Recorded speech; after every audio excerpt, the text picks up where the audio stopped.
Hey everyone, it's now July, so I thought I would film a kind of wrap up. I don't know if I'm going to continue doing wrap ups on my channel, but I'm like, I'll do one now. I'm kind of in the mood to film one. I've kind of got time to film one, so I'm going to do one. So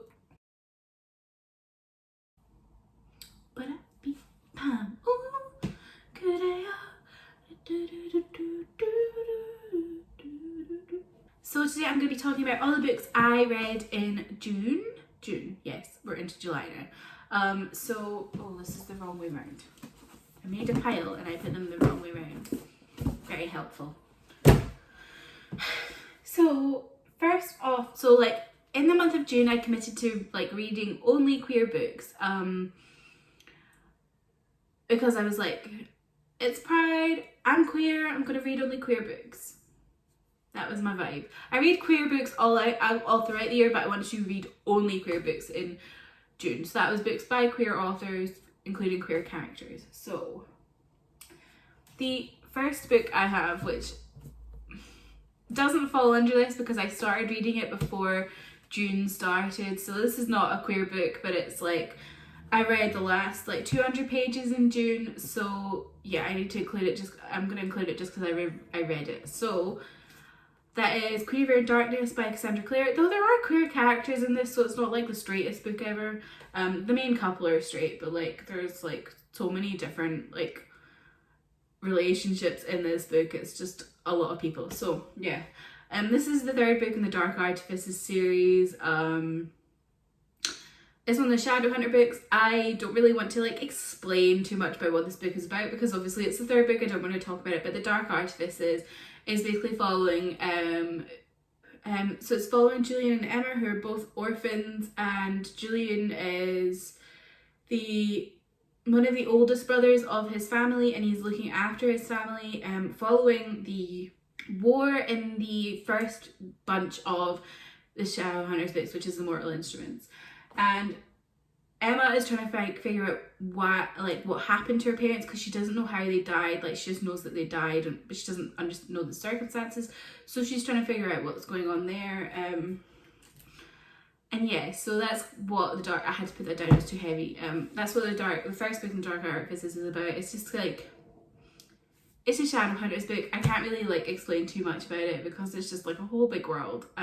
So yeah. Then the first queer book I read and finished is The Henna Wars by Deepa Jagadar. This is a sapphic contemporary that's got a bit of romance in it, and yeah, it's just so sweet and so cute.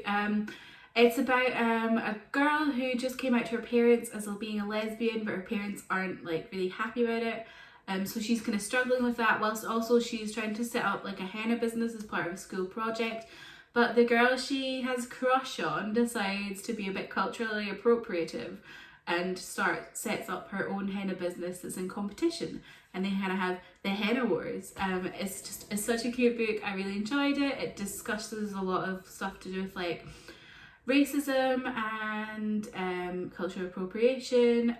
Yeah, it's so good. I really enjoyed it. I read that on ebook. I got sent that from the publisher on NetGalley, so yes. Then we have All Boys Aren't Blue by George M. Johnson, which is a memoir about George M. Johnson's life, going from childhood to college age, talking about his experiences as a gay black man. It's just one of the best books I've read. It's just so good. It made me cry multiple times, and it's just, it's so good. Am I getting tiny eyes because of this glare? Yeah, it's so good. I thoroughly recommend that one. And then we have You Should See Me in a Crown by Leah Johnson. This is about a girl who she gets rejected for a scholarship for the university she wants to go to, so she decides to go for the prom queen in her school because when you become prom queen you get a grant kind of thing. I think you get $10,000 or something. So she does that, but along the way she falls for another one of the contestants. So yeah, Really cute, really sweet. Something I really liked about this book is that it's got a character in this book has sickle cell, which I learned about in high school, and I remember learning about like how it really affects like Black communities. But this is the first time I read it in a book, and I was just like, oh my gosh. It was really like interesting to read that in a book. Oh, I need to hurry up. I've got the Dreamcatcher concert in like an hour. Tangent here, but I am a big fan of the K-pop group Dreamcatcher. They're doing a virtual concert at 4 o'clock, and it's like 10 past 3. So I need to hurry the heck up. And I bought a ticket for it, so I'm like, yes. So excited. So we have Full Disclosure by Cameron Garrett. This is about a girl who has HIV. And she's kind of coming into her sexual awakening, but then someone in her school sends her threatening messages saying, I know you have HIV, if you don't stop hanging out with this boy, I'm gonna tell everyone you have HIV, which is not nice. So yeah, this one was really sweet. This one was just a really great book. I really enjoyed this one again. And this was like a new favourite for me. I really enjoyed it. I'm really looking forward to whatever Cameron Garrett puts out next. I've not read a book with a character who has HIV before, so it was just like, it was really eye-opening for me, I think. It was well researched, and yeah, just really enjoyed this one. It's so sex positive as well, which I just love. I love reading sex positive YA books because I think like teens need to know, like they need to see experiences of other teens in their media having sex and having it being enjoyable and safe and protected, instead of just kind of don't do it, because kids are gonna do it. So yeah, this was great. I love this, so good. Then we have Pet by Kweki Emezi, which I read as an audiobook. I really enjoyed this one. I really enjoyed most of the books I read this month. Actually, no, I enjoyed all the books I read this month. So yeah, this one was really good. It's about it's like set in a time where it's, I don't know how many years in the future it is from now, but it's in the future where all monsters are gone. So basically like they've got rid of racists and all that kind of stuff, and everyone lives like a happy life kind of thing. There's just like no evil in the world.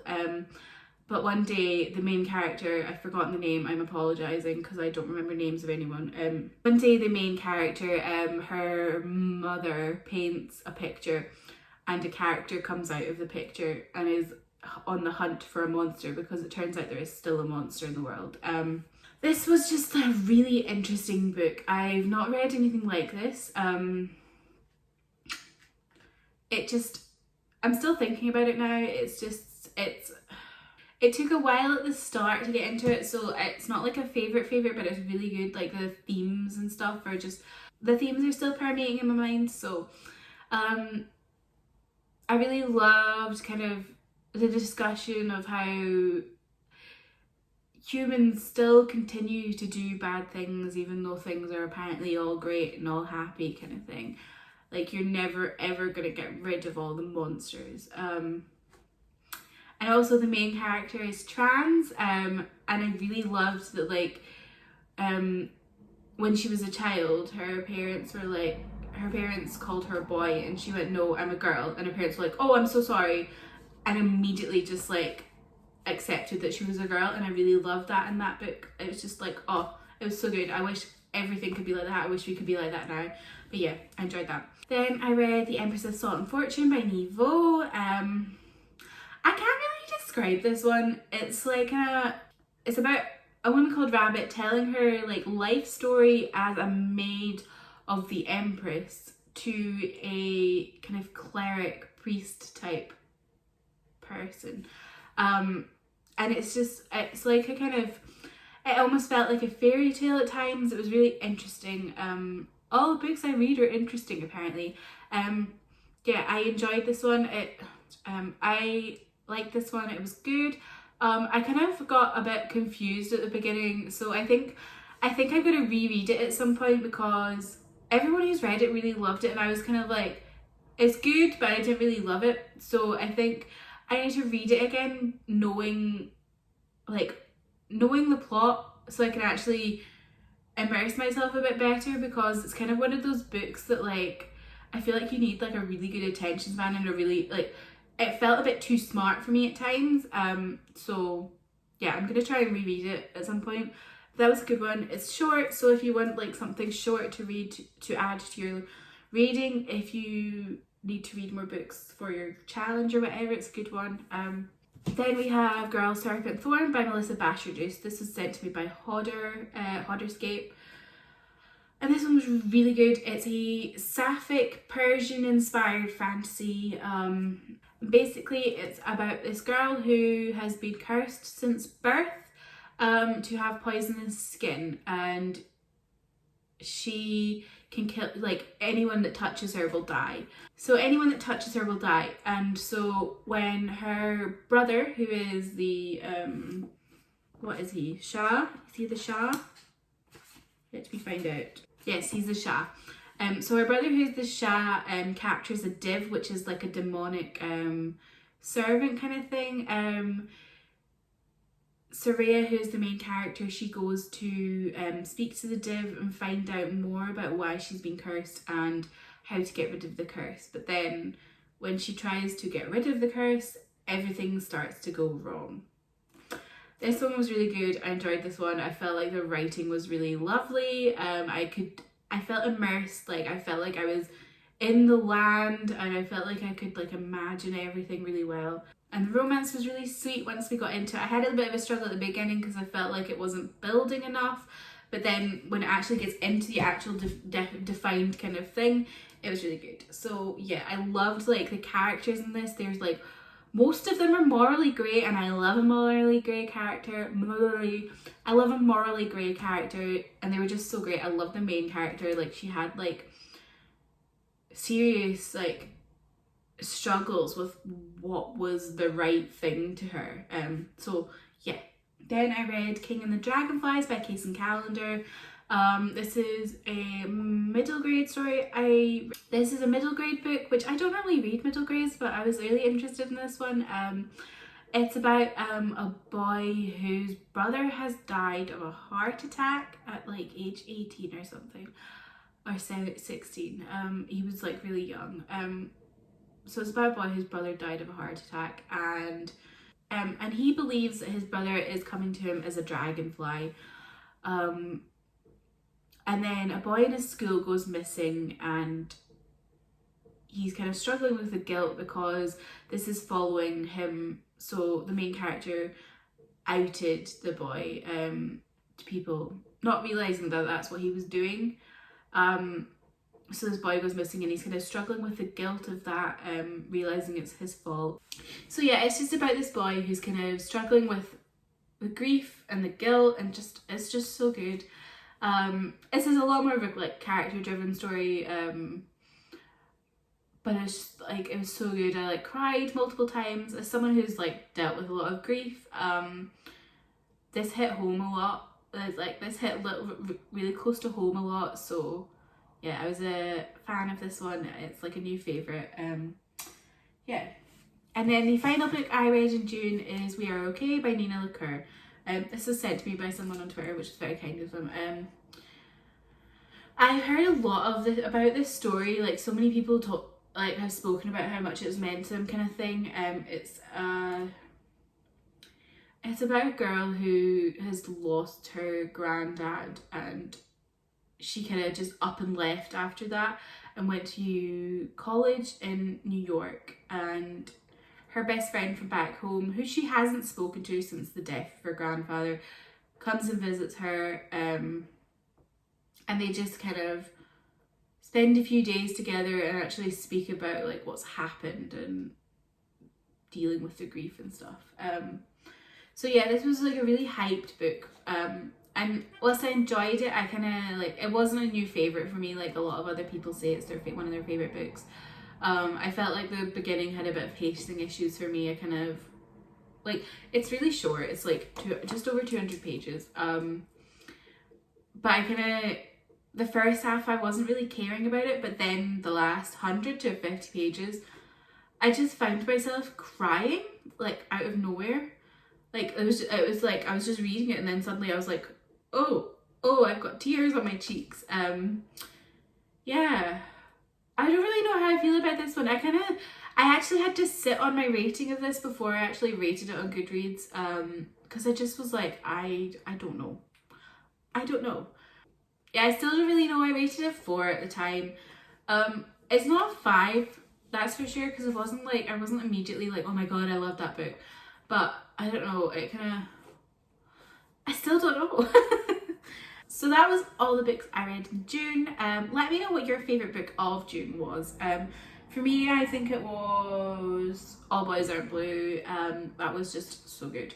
But I did read, like, of every book I read in June, I didn't rate a single one lower than 4 stars on Goodreads, which is just like wild. But I think that's because I made like a conscious effort to read only queer books, and I think as a queer person myself, it kind of, I felt I'd like really attached to characters in ways that maybe I wouldn't with straight books. So yeah, I had a really great reading month. All of the books were really good. I really enjoyed them. I'm excited to see what July has in store for me. I've got a few books I want to read that I have to read for like vlog tours and stuff like that, and then I've got some books I just want to read because I'm just really in the mood for a good romance at the moment. So leave a like I said, leave a comment of your favourite book that you read in June, and yeah, if you enjoyed this and you enjoyed my other videos, click the subscribe button. So yeah, bye!